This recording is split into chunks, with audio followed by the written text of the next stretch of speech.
ছাত্ৰ ছাত্ৰীসকল তোমালোকক মই আজি দশম শ্ৰেণীৰ স্থানাংক জ্যামিতিৰ সহায়ত ত্ৰিভুজৰ কালি কেনেকৈ নিৰ্ণয় কৰিব পাৰি সেই পাঠটো আজি পঢ়াম। তোমালোকে মাতৃ মন কৰিবা, ভিডিঅ'টো লাইক কৰিবা, শ্বেয়াৰ কৰিবা আৰু চেনেলটো ছাবস্ক্ৰাইব কৰিবা। গতিকে পাঠটোলৈ যাওঁ। আজি তোমালোকক area of A ট্ৰেংগুল, ত্ৰিভুজৰ Kali.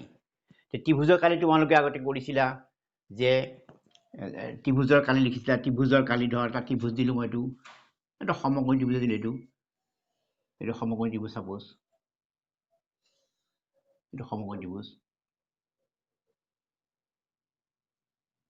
BCA। এতিয়া এই ত্ৰিভুজটো কালি তোমালোকে ওলাব গ'লে তোমালোকে কি কৰিছিলা? তোমালোকক ধৰ এইটো ধৰ সাপোজ 4 দিলা, এটা মান দিছা। এইটো ধৰ তোমালোকক 6 দিলা, এইটো 7 দিছা। এনেকুৱা ক্ষেত্ৰত বাহুবিলাকৰ মান দিয়া আছে। এইটো 4 চেণ্টিমিটাৰ, এইটো 7 চেণ্টিমিটাৰ, এইটো 6 চেণ্টিমিটাৰ। তেতিয়াহ'লে এই ক্ষেত্ৰত তোমালোকে ত্ৰিভুজৰ কালি কেনেকৈ ওলাইছিলা? যে ত্ৰিভুজ ABCৰ কালি হাফ ইনটু ভূমি ইনটু উন্নতি। ইয়াত তোমালোকৰ এইটো ভূমি ধৰিলা, BC ভূমি হ'ব। গতিকে হাফ ইনটু BC ভূমি আৰু AB উন্নতি। যিহেতু এইটো সমকোণী ত্ৰিভুজ, সমকোণী ত্ৰিভুজৰ কালি এনেকৈ তোমালোকে কৰিছিলা। গতিকে ইয়াত বাহুবিলাকৰ মান দিয়া আছিল। গতিকে এতিয়া এইবিলাকৰ ক্ষেত্ৰত তোমালোকে কেনেকৈ উলিয়াইছিলা? BC 4,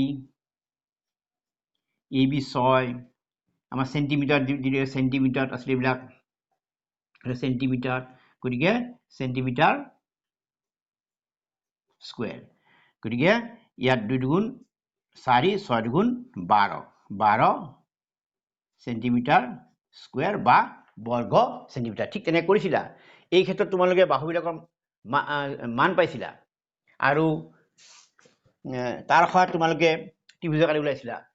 এতিয়া কিন্তু আমাৰ স্থানাংকৰ সহায়ত কৰিব লাগিলে তোমালোকে কি কৰিব লাগিব? যে তোমালোকক স্থানাংকবিলাক দিয়া দেখিব। ত্ৰিভুজৰ এইটো ত্ৰিভুজ মই আঁকি দিছোঁ, ইয়াত চোৱা। A স্থানাংক x1 y1, B স্থানাংক x2 y2, C স্থানাংক x3 y3 এনেকৈ দিয়া থাকিব। এই ক্ষেত্ৰত তোমালোকৰ কেনেকৈ কৰিবা মই জাষ্ট সূত্ৰটো তোমালোকক বুজাই দিছোঁ। যে ত্ৰিভুজৰ কালিৰ সূত্ৰটো হ'ব তেতিয়া এইটো হ'ব, half into x1 y2 y3 plus x2 y3 minus y1 plus x3 ব্ৰেকেটত y1 minus y2। এইটো এটা সূত্ৰ। কিন্তু তোমালোক সূত্ৰটো এতিয়া কেনেকৈ মনত ৰাখিবা? তোমালোকে সূত্ৰ দেখিবলৈ ভয় লাগিছে হয়তো। কিন্তু এই সূত্ৰটো মনত ৰখাৰ বুদ্ধি বা টেকনিকটো একদম সহজ। গতিকে এই সূত্ৰটো তোমালোকে মনত ৰাখিবই লাগিব। পৰীক্ষাত অংকবিলাক কৰোঁতে সূত্ৰটো যদি মনত থাকে তোমালোকৰ অংকবিলাক একেবাৰে সহজে ওলাই যাব। গতিকে তেনেকৈ ধৰণৰ মনত ৰাখিবা, সেই বুদ্ধিটো মই শিকাই দিছোঁ। তোমালোকে এটা কাম কৰিবা। প্ৰথমতে এতিয়া ইয়াত ধৰ এটা মই বৃত্ত আঁকি দিলোঁ। প্ৰথমতে তোমালোকে কি কৰিবা? ত্ৰিভুজ ABC কালি মই কেনেকৈ কৰিম সহজে সূত্ৰটো কেনেকৈ মনত ৰাখিবা? ত্ৰিভুজ ABCৰ কালিটো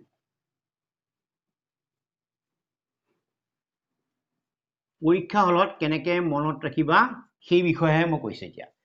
এতিয়া তোমালোকে কি কৰিবা? প্ৰথমতে তোমালোকে সদায় জানিবা x টো ৰাখিবা আৰু ব্ৰেকেটৰ ভিতৰত থকাটা সদায় কি হ'ব? y হ'ব। আৰু ব্ৰেকেটৰ বাহিৰত থকাটো পূৰণটো কি হ'ব? x হ'ব।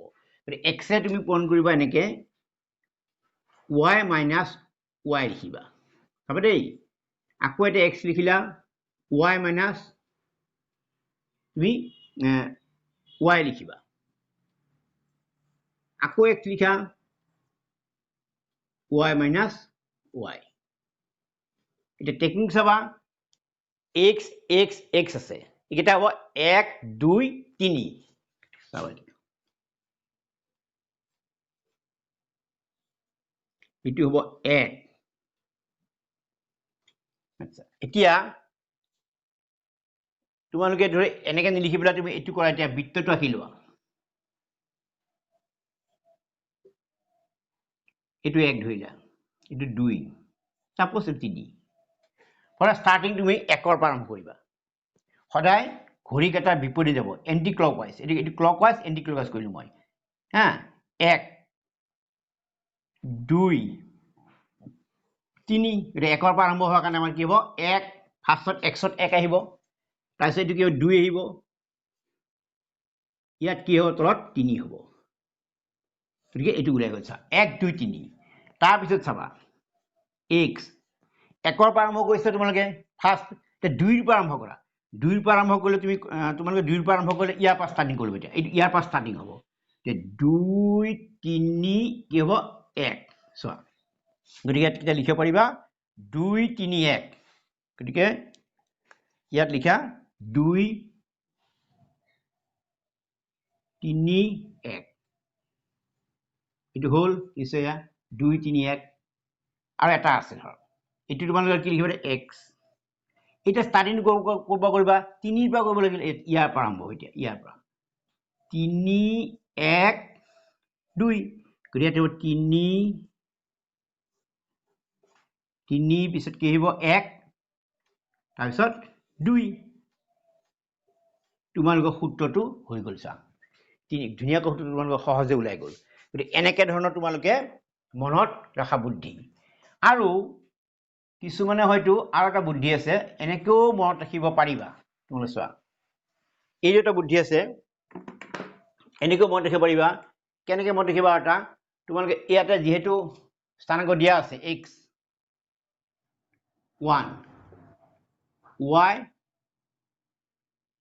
আমি x কেটা আগত লিখিলো x তাৰ পিছত x 2 x 3 আকৌ ৰিপিট কৰিবা x1 টো আকৌ ৰিপিট কৰি দিবা তাৰ পিছত আকৌ y1 তলত লিখিবা y1 y2 y3 আকৌ y2 ৰিপিট কৰা y1 টো ৰিপিট কৰি দিব x1 x2 x3 x1 আকৌ y1 y2 y3 y1 এনেকৈ কৰিবা কৰি পেলাই তোমালোকে ক্লাস 9 টো পাইছিলা আমাৰ এটা আমি যেটা বজ্ৰগুণ পদ্ধতি কৰিছিলো এটা মেট্ৰিক্স পদ্ধতি এটো আছিল a1 ধৰা a2 b1 b2 মন পৰিছে তোমালোকৰ চোৱা এটো পূৰণ কৰিবা ক্ৰস মাল্টিপ্লিকেশন এটো হ'ব a1 b2 আৰু তলৰ পৰা পূৰণ কৰা ইয়াক মাইনাস হ'ব দিয়া চিনটো b1 a2 এইটো মেট্ৰিক্স পদ্ধতি আছমতে এটো তোমালোকে পাইছিলা এটো বজ্ৰগুণ পদ্ধতিৰ সমাধান কৰি এটো পাইছিলা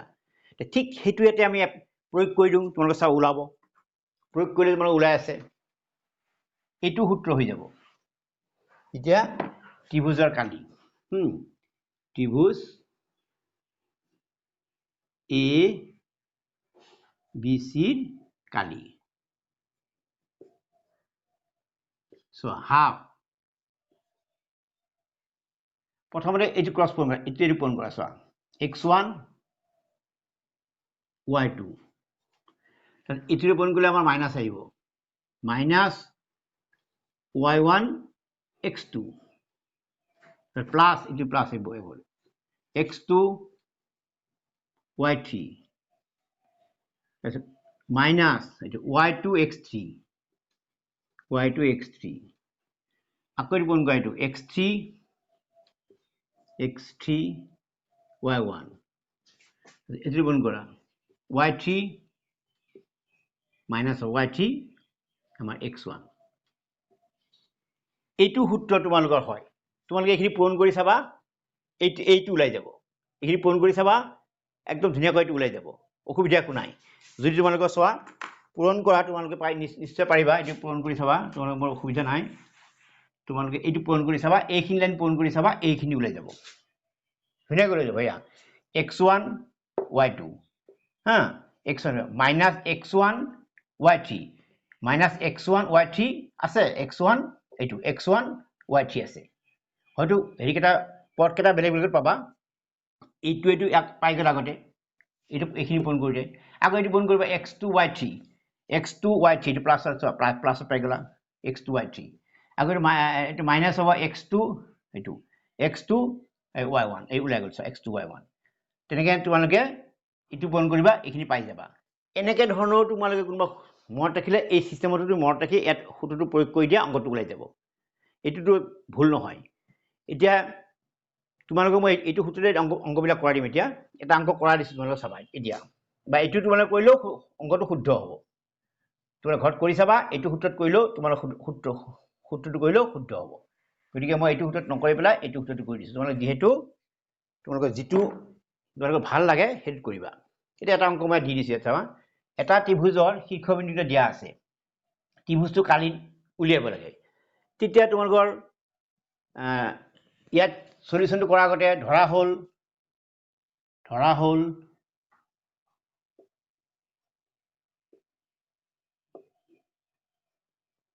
ত্ৰিভুজ এই ধৰা এ বি চি শীৰ্ষবিন্দু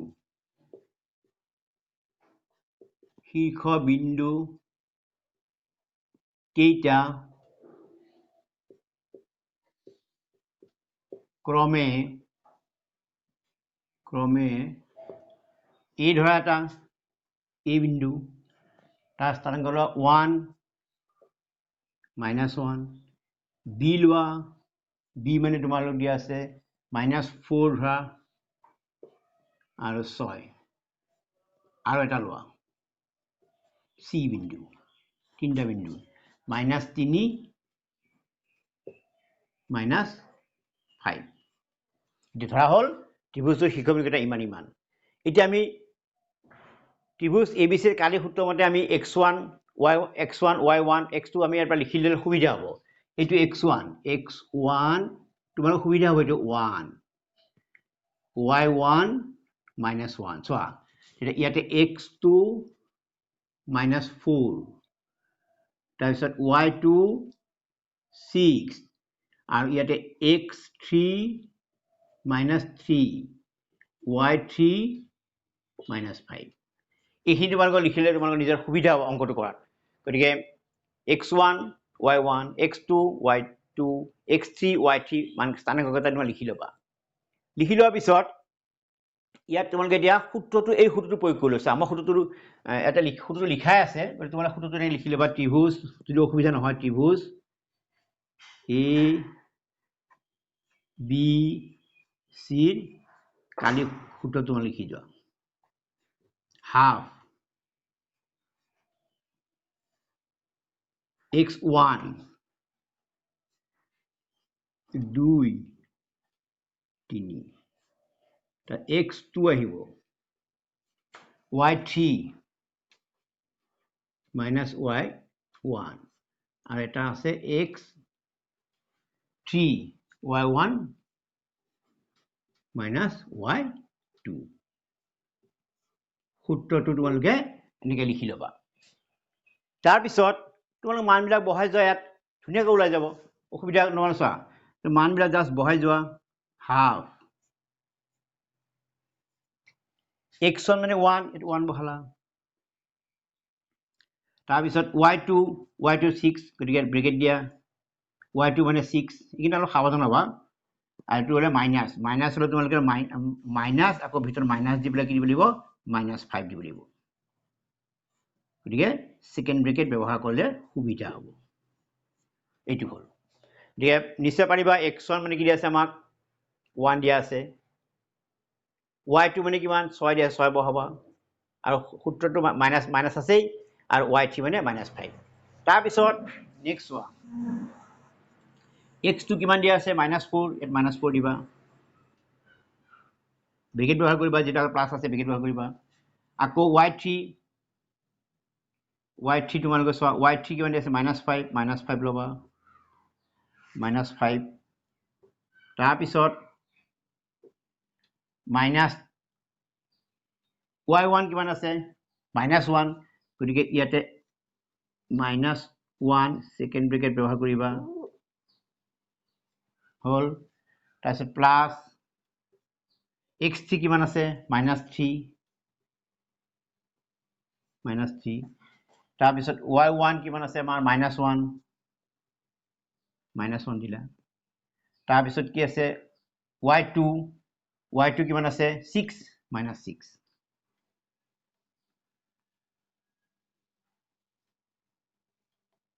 -6 গতিকে বহাটো তোমালোকে সাৱধানে বহাই যাবা তেতিয়া আপোনালোক ভুল নহয় গতিকে চেক কৰি চাব লাগিলে x1 ঠিকে আছে তাৰপিছত x2 চোৱা x2 এইটো x2 দি আছে -4 তাৰপিছত y3 -5 এনেকৈ বহাই যাবা তোমালোকে আৰু বহোৱাৰ পিছত জাষ্ট কেলকুলেশ্যন কৰি যোৱা এতিয়া ইয়াত হ'ব 1 6 1টো মই লিখা নাই আৰু 6 এইটো প্লাছ কি হ'ব 5 ব্ৰেকেট ব্যৱহাৰ কৰিলা তাৰপিছত ইয়াত হ'ব তোমাৰ প্লাছ -4 ইয়াতে হ'ব -5 প্লাছ 1 হ'ব দেই +1 হ'ব তাৰপিছত নেক্সটটো চোৱা -3 ইয়াতে -7 হ'ব ইয়াতে হাফ এইটো 11 হ'ব যোগ কৰিলে ইয়াত তোমালোকে প্লাছ -4 ইয়াতো -4 এটা আছে -4 হ'ব তাৰপিছত এইটো তোমালোকে -7 প্লাছ হ'ব প্লাছ 7 গুণ 21 কৰি দিব পাৰা আকৌ ইয়াত 11 মাইনাছ প্লাছ হ'ব 16 হ'ব প্লাছ 21 হ'ব এইখিনিতে কেলকুলেশ্যন কৰি দিয়া ইনটু এইটো 2 দেই হাফ